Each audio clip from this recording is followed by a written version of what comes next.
আলাইকুম। মারিয়া ইতির আরও একটি ব্লগে আপনাদের স্বাগতম। কেমন আছেন সবাই? আশা করি সবাই অনেক ভালো আছেন। আলহামদুলিল্লাহ আমরাও অনেক ভালো আছি। আজকের ব্লগে আমরা চলে এসেছি একটু বাইরে ঘোরাঘুরি করতে।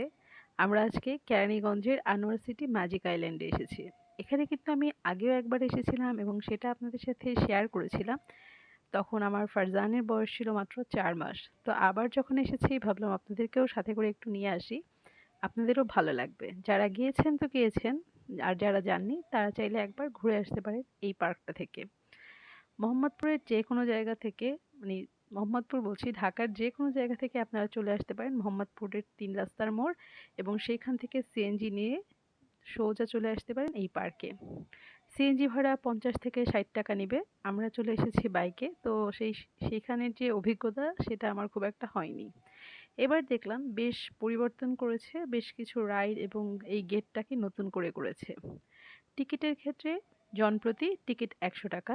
বাচ্চাদের জন্য যদি ৩ ফিটের উপরে হয় সেই ক্ষেত্রে টিকিট প্রযোজ্য, অন্যথায় টিকিট প্রযোজ্য হবে না। ঢুকেই গেটটা দিয়ে সামনে আগালেই দেখতে পারবেন এরকম জিরাফগুলো, আর তার পাশেই আছে এরকম একটা ঘর। এই ঘরটা চৌচালা। এর আগে আমি এটার ভিতরে গিয়েছিলাম। এখানে নামাজ পড়ে, মহিলাদের জন্য আর কি, নামাজ পড়বে আর বাচ্চাদেরকে নিয়ে ব্রেস্ট ফিড করাতে পারবে। তাছাড়া বাচ্চাদেরকে নিয়ে কিন্তু আপনারা বেশ কিছুক্ষণ এখানে বসেও থাকতে পারবেন রেস্টের জন্য। আর এই যে দেখেন জিরাফের পাশে যে রাইডটা দেখা যাচ্ছে, এটা কিন্তু আগে ছিল না। তো এখন দেখলাম নতুন করে এই রাইডটা করেছে। আমি যখন প্রথমবার এসেছিলাম তখন সম্ভবত এটা নতুন করেছিল, তো অনেক কিছুই এখানে ছিল না যেটা এবার নতুন দেখতে পাচ্ছি। যেমন এই যে এই পাশে যে বাগানটা দেখা যাচ্ছে, আমি আমার ক্যামেরাটা যখন ঘোরাবো দেখতে পাবেন। এই যে ফুলের বাগানগুলো দেখা যাচ্ছে, তখন কিন্তু এইরকম সারিবদ্ধভাবে ফুলগুলো লাগানো ছিল না। এবার দেখলাম বেশ সুন্দর করে অনেক গাছ লাগিয়েছে ভিতরে। এখানে কিন্তু দেখি মানুষ পিকনিক বা বনভোজনের জন্যও আসে। এবার দেখলাম স্ট্যামফোর্ড ইউনিভার্সিটি থেকে সম্ভবত গিয়েছিল। আমরা যখন গিয়েছি বেশ অনেকগুলো, ৪টা না ৫টা ওইখানে প্রোগ্রাম করছিল। চাইলে প্রোগ্রামগুলোও দেখা যায়, মানে আমরাও বেশ কিছুক্ষণ দাঁড়িয়ে দেখেছিলাম প্রোগ্রামগুলো। তো এই আর কি, দেখুন উপরে ওই যে ডাইনোসরটা, ওই ডাইনোসরটা মুখ নাড়ছে, ওয়েলকাম জানাচ্ছে। তো ঢুকলে ভালোই লাগে এরকম দেখতে। আমার মতো বুড়ো মানুষ তারই ভালো লাগছে, তো বাচ্চাদের তো স্বাভাবিকভাবে আরো ভালো লাগবে, এটাই স্বাভাবিক। আপনাদের বাচ্চাদেরকে নিয়ে কিন্তু ঘুরে আসতে পারেন। খুব একটা দূরেও হয় না, আবার খুব একটা এক্সপেন্সিভও জায়গাও না। তবে ভিতরে রাইড আছে অনেকগুলো। সেই রাইডগুলোতে উঠতে গেলে কিন্তু আপনাদেরকে আলাদা করে টাকা গুনতে হবে। একেকটা রাইডে একেক রকম টাকা। ট্রেনে সম্ভবত ৩০ টাকা না ৫০ টাকা, আমি খুব একটা খেয়াল করিনি। আমরা উঠেছিলাম রোলার কোস্টারে, যেটার মূল্য ছিল সম্ভবত ৮০ টাকা। কত বছরের বাচ্চাদের উপরে মনে হয় টিকিটও লাগে। নাফি এবার যেই রাইডে উঠেছে সেই রাইডেই কিন্তু টিকিট লেগেছে। যেহেতু মাশাআল্লাহ এবার একটু বড় হয়েছে। আরেকবার যখন এসেছিলাম এই কথা বলা গাছটাকে কিন্তু তখন পাতা ছিল না মাথায়। এবারে চুল হয়েছে, পাতা গজিয়েছে। তো এই তো ঢুকেই অনেক রকম ডাইনোসর দেখতে পারবেন।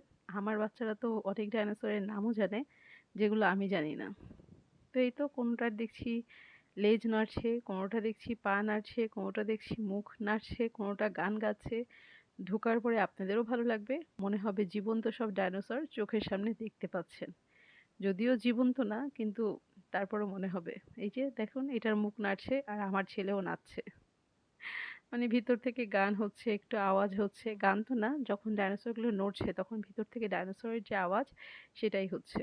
আর এই যে প্যান্ডেলগুলো দেখতে পাচ্ছেন, তো সেই প্যান্ডেলগুলোতেই কিন্তু এক একটা প্রোগ্রাম হচ্ছে এক একটা গ্রুপের।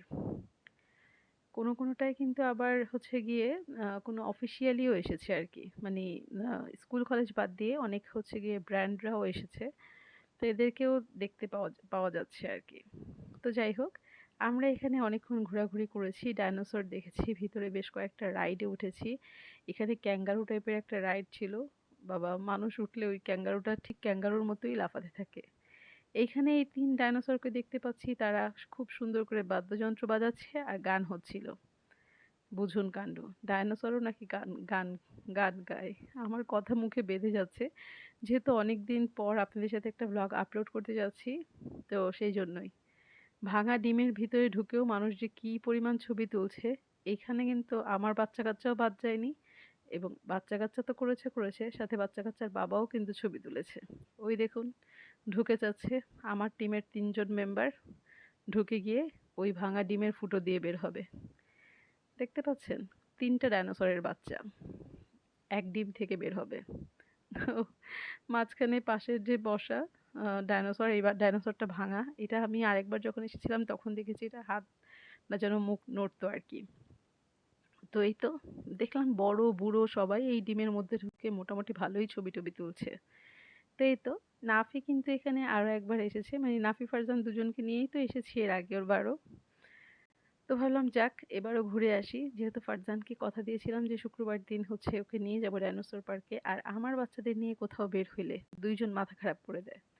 এ বলে ট্রেনে উঠবো, ও বলে রোলার কোস্টারে উঠবো, ও বলে ক্যাঙ্গারুতে উঠবো। মানে মাথা পুরো নষ্ট ওদেরকে নিয়ে বাইরে বের হলে। আর বাচ্চাদের তো আবদারের শেষ নেই।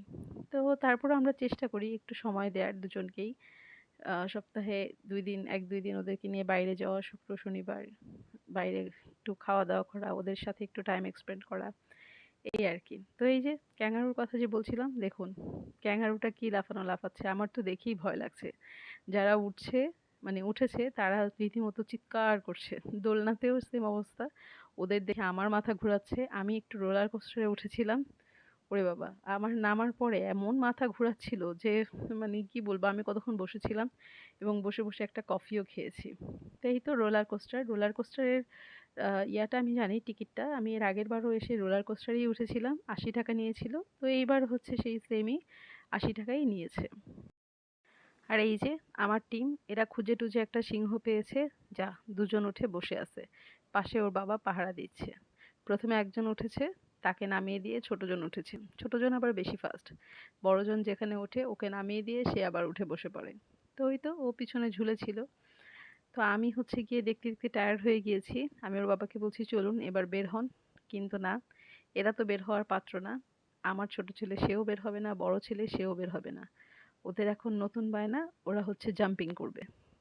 তো জাম্পিং করার আগে ওদের হচ্ছে কি বলে এটাকে, জাম্পিং না ট্র্যাম্পোলান নাকি আমার মুখেও আসে না। তো জাম্পিং করার আগে ওরা হচ্ছে গিয়ে বেশ কয়েকটা ইসে উঠেছে। এখানে হচ্ছে একটু হরিণ ছিল। এগুলোর জন্য কিন্তু টাকা দেয়া লাগে না। বাস সামনে দাঁড় করিয়ে রেখেছে মূর্তির মতো করে। ওরাও গিয়ে একটু, একটু করে উঠছে। ওই দেখুন ২ টাই এখন হরিণের পিঠে উঠেছে। আমি আবার বলছিলাম এক হরিণের পিঠে ৩ হরিণের বাচ্চা পাশে দাঁড়িয়ে আছে। তো ওর বাবা এটা শুনে হাসছিল। তো এই যে ৩ জন হচ্ছে গিয়ে ছবি তুলে নিল। মানে যা দেখবে, জিরাফ দেখবে জিরাফের পিঠে উঠতে হবে, সিংহ দেখবে সিংহের পিঠে উঠতে হবে, তো ঘোড়া দেখবে ঘোড়ার পিঠে উঠতে হবে। ১ম বায়না করে ছোটটা, আর বড়টা তো বায়না না। ও গিয়ে উঠে সোজা বসে থাকে। ও তো একটু বড় মাশাআল্লাহ, বুঝে। তো মানে উঠতে পারে, বুঝে তো না। সোজা উঠে গিয়ে বসে থাকে। ওকে কিছুক্ষণ পর, পর খুঁজে পাই না। খুঁজে তাকিয়ে দেখি ও একটার মধ্যে বসে আছে। ওই দেখুন একটা বিড়ালের মুখের সামনে গিয়ে সে কি গুতাগুতি করছে। তো এই হচ্ছে বাচ্চাদের কাজ। কোথাও গেলে এদেরকে ডেকেও কাছে পাওয়া যায় না। কাছে পাবেন তো দূরের কথা, হাত ধরেও এরা হাঁটতে চায় না। তো এই তো এখানের যে কফি, নেসক্যাফের একটা কফির দোকান দেখলাম। আমি সেখানে বসে পড়ে ওর বাবাকে বলছি আপনি গিয়ে একটা কফি নিয়ে আসেন। আমি আর পারবো না, ওদের সাথে আমি টায়ার্ড হয়ে গিয়েছি। তো এই তো আমি একাই কফি খেয়েছি, ওরা আর কেউ খায়নি। তারপরে কফি খেয়ে আবার একটু এনার্জেটিক হয়ে ওরা হচ্ছে গিয়ে এটাতে উঠবে, ট্রাম্পোলান নাকি, সম্ভবত ট্রাম্পোলানই নাম। জানি না, যদি ভুল হয় তাহলে আপনারা ক্ষমা সুন্দর দৃষ্টিতে দেখবেন, এবং যদি আপনারা কেউ জানেন এটার নাম কি, তবে কিন্তু আপনারা একটু কমেন্টসে লিখে দিয়ে যাবেন। আমি ভুলে গিয়েছি আসলে। তো এই তো এইখানে ওরা বেশ অনেকক্ষণ ছিল। এখান থেকে তো ওদেরকে টেনে হিঁচড়েও বের করা যাচ্ছিল না। এটার টিকিট ছিল সম্ভবত ৳৫০ করে। তো এই তো ওদের দুজনকে হচ্ছে বের করে দিচ্ছিল। যে দায়িত্বে ছিল আর কি এইটার, সে বড়টাকে বের করে দিচ্ছে। ছোটটা মানে বড়টা বের হয়ে যায় কিন্তু ছোটটাকে টেনেও আনতে পারে না। যখনই ওই লোক আসবে মানে ওকে নিয়ে আসতে যায় তখনই ও ঠাস করে নিচে নেমে যায়, যাতে ওকে দেখতে না পায়। সাইজে একটু ছোট তো, ওই যে নিচের যে জায়গাটা ব্লকসগুলো রাখা সেখানে গেলে ওকে আর দেখা যায় না। তো উনি আবার এসে বসে পড়ে, দেখে ও নেই, আবার এসে বসে পড়ে।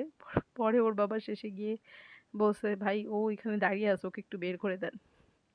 পরে উনি গিয়ে হচ্ছে গিয়ে ওকে কোলে করে নিয়ে আসছে। মানে ওনাকে দেখলেই ও পালাচ্ছে ওইটার মধ্যে আর কি। ওইটা আবার বেশি ট্যালেন্ট। ওইটার সাথে মানে আমি মাঝে মাঝে থতবত খেয়ে যাই ওইটার সাথে, যে পারি না ও কোথায় চলে যায়। মাশাআল্লাহ। তো এই আর কি, আমরা ওইখান থেকে বের হয়ে সোজা চলে এসেছি আর কি তবে এলাকাটা একটু নিরিবিলি এলাকা আর এখনো সেভাবে বসতবাড়ি হয়নি তো। তো এই কারণে বেশি ভালো লাগছিল। আসার রাস্তাগুলোও বেশ সুন্দর ছিল। কয়েক জায়গায় দেখলাম বেশ ভালো সরিষা ক্ষেত, মানুষ সরিষা ক্ষেতে যেয়েও ছবি তুলছিল। এই তো এবার আমরা চলে এসেছি মোহাম্মদপুরে। মোহাম্মদপুরে এসে আমরা হচ্ছে একটু চিকেন চাপ আর গ্রিল নিয়ে বসে পড়েছি। কারণ পেটকেও তো একটু শান্তি দিতে হবে। তা আজ আর বাড়াচ্ছি না। দেখা হবে অন্য কোনো রেসিপিতে। আজকে খেতে রেসিপি বলছি অন্য কোনো ভিডিওতে। আজকে খেতে, খেতে বিদায় নিচ্ছি। ভালো থাকবেন সবাই, দোয়া করবেন। আর অবশ্যই কে কোথায় থেকে দেখছেন সেটা কমেন্টে জানাবেন। ঠিক আছে? আজ আর বাড়াবো না। চলে যাচ্ছি। ভালো থাকবেন, সুস্থ থাকবেন। আল্লাহ হাফেজ। আসসালামু আলাইকুম।